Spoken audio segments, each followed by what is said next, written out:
Le Real Madrid connaît la date de reprise de l'entraînement avant le début de la saison. Tebas rejette la demande du Real Madrid de décaler le match d'ouverture, ils ont eu assez de jours pour récupérer. L'association des footballeurs espagnols demande le report du premier match du Real Madrid contre Osasuna. Une révélation du Real Madrid attire déjà l'attention de la Première Ligue. Le Real Madrid n'exclut pas la vente d'une superstar, malgré les rumeurs venues d'Arabie Saoudite. Avant de commencer, si vous êtes un fan du Real Madrid, partagez vos avis dans les commentaires. Que pensez-vous du nouveau système madrilène sous Alonso après la Coupe du Monde des clubs? Restez jusqu'à la fin et n'oubliez pas de liker et de vous abonner à la chaîne pour ne rien manquer des nouvelles actualités du club. Merci pour le soutien. Le Real Madrid connaît la date de reprise de l'entraînement avant le début de la saison. Real Madrid reprend l'entraînement le 4 août, 2 semaines avant le début de la saison. La saison 2024 et 25 du Real Madrid a duré plus longtemps que celle de la plupart des clubs de Liga, en raison de leur participation à la Coupe du Monde des clubs, aux côtés de l'Atlético Madrid. Mais les merengues ont vu leur parcours s'arrêter brutalement en demi-finale, battus lourdement par le PSG, champion d'Europe en titre. Retour de vacances et programme express. Actuellement en vacances, les joueurs madrilènes vont bientôt faire leur retour pour préparer la nouvelle saison, qui commencera en août. D'après le journaliste Álvaro Esteban, la reprise de l'entraînement est fixée au lundi 4 août. La veille, les joueurs passeront probablement des examens médicaux à Valdebebas, avant de chausser les crampons. Une pré-saison trop courte. Le premier match officiel du Real Madrid est prévu pour le mardi 19 août, face à Osasuna, en ouverture de la Liga. Cela signifie que les Madrilènes n'auront que 2 semaines de préparation avant le coup d'envoi de la saison, un délai très court. Face à cela, le club aurait demandé un report de son match d'ouverture, mais la Liga n'a pas donné suite jusqu'à présent. Objectif, être prêt malgré tout. Sauf changement de dernière minute, le Real Madrid entamera bien sa préparation le 4 août, avec un programme condensé sous la direction de Xavi Alonso, pour être prêt le 19 août au Santiago Bernabéu. Tebas rejette la demande du Real Madrid de décaler le match d'ouverture, ils ont eu assez de jours pour récupérer. Tebas ferme la porte, pas de report pour Real Madrid face à Osasuna. Le président de la Liga, Javier Tebas, a pris position sur la demande du Real Madrid de reporter son premier match de la saison 2025-26e contre Osasuna, prévu le 19 août. Cette requête fait suite à la participation du club madrilène à la Coupe du Monde des clubs, où ils ont été éliminés en demi-finale par le PSG. Le Real soutenu par l'AFE, mais bloqué par la Liga. Le Real Madrid a reçu le soutien de l'Association des footballeurs espagnols, AFE, qui milite pour un report du match. Mais la Liga a refusé de donner suite à la demande. L'affaire est désormais entre les mains du comité des compétitions de la Fédération espagnole. Tebas reste inflexible. Javier Tebas a déclaré clairement: « Nous avons déjà donné notre position, il y a suffisamment de jours pour récupérer, conformément à ce que prévoit la convention collective. » Il a rejeté toute responsabilité, renvoyant la faute à la FIFA. Le problème ne vient pas de la Liga, mais d'une compétition comme la Coupe du Monde des clubs, dont les dates sont imposées unilatéralement.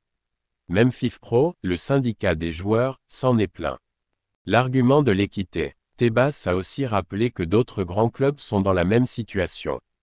Le PSG joue la Supercoupe le 13 août, puis débute la Ligue 1 le 17.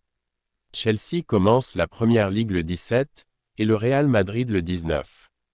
Avec l'effectif qu'ils ont et les revenus qu'ils ont obtenus pendant la Coupe du Monde des clubs, quelques heures de repos en moins ne devraient pas poser problème. Décision en attente. Le dernier mot revient désormais au juge unique du comité des compétitions.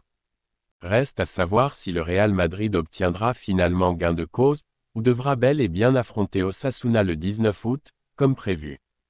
L'association des footballeurs espagnols demande le report du premier match du Real Madrid contre Osasuna.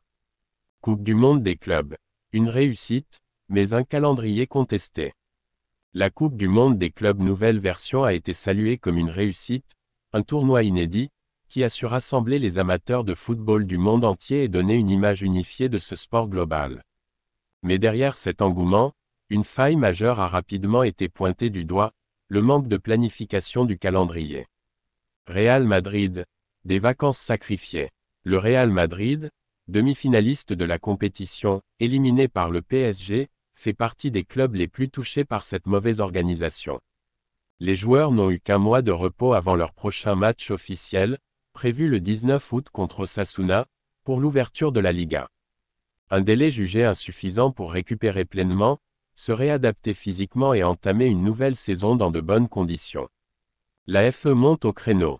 Face à cette situation, l'Association des footballeurs espagnols, AFE, a officiellement demandé le report de ce match d'ouverture.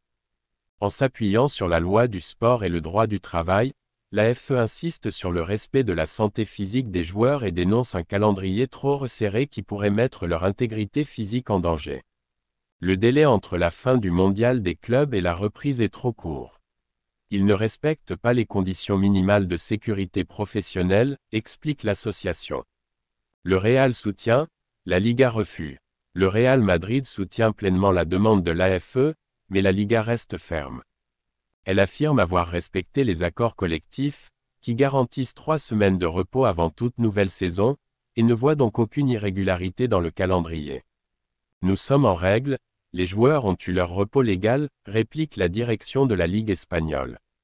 Un juge tranchera. L'affaire est désormais entre les mains du juge unique du comité des compétitions, qui devra dire si le match contre Osasuna, toujours programmé pour le 19 août, doit être reporté ou non. En attendant, les joueurs madrilènes devront reprendre l'entraînement dès le 4 août, soit à peine 2 semaines avant leur premier match officiel, une préparation express, loin des standards habituels d'un club du niveau du Real Madrid. Le Real Madrid n'exclut pas la vente d'une superstar, malgré les rumeurs venues d'Arabie Saoudite. L'avenir de Vinicius Junior au Real Madrid en suspens, vers un départ surprise. L'arrivée de Kylian Mbappé au Real Madrid avait tout pour faire rêver les fans. L'idée d'un duo explosif avec Vinicius Junior, considéré comme l'un des meilleurs ailiers du monde, suscitait une grande excitation. Mais un an plus tard, le constat est amer, le rendement de Vinicius a chuté, et son avenir au club est désormais incertain. Un statut fragilisé. Depuis quelques mois, Vinicius n'est plus un titulaire indiscutable. Le changement d'entraîneur, l'arrivée de Mbappé, et sa déception au Ballon d'Or ont visiblement affecté sa confiance et son statut. D'après le Mediasport, Xavi Alonso, le nouvel entraîneur madrilène, n'a pas été convaincu par ses prestations durant la Coupe du Monde des clubs. Il avait même envisagé de le laisser sur le banc en demi-finale, avant de changer d'avis à la dernière minute, suite à la blessure de Trent Alexander-Arnold. Un joueur en plein doute. La philosophie de Xavi Alonso est claire, chaque place doit se mériter. Face à cette nouvelle dynamique, Vinicius commencerait à réfléchir sérieusement à son avenir au Real Madrid. Ses relations avec les supporters se sont refroidies, et les discussions pour prolonger son contrat stagnent. Pire encore, malgré sa forme en baisse, il réclame une forte augmentation salariale, ce qui complique encore plus les négociations. Une offre venue d'Arabie. Les dirigeants madrilènes ne ferment plus la porte à un départ de la star brésilienne, surtout face à l'intérêt grandissant des clubs saoudiens. Des offres pharaoniques circulent autour de 350 millions d'euros pour racheter son contrat, un montant difficile à ignorer, même pour Florentino Pérez. Certes, le vendre maintenant pourrait paraître prématuré, mais au vu de ses statistiques en baisse la saison dernière, un départ retentissant n'est plus à exclure.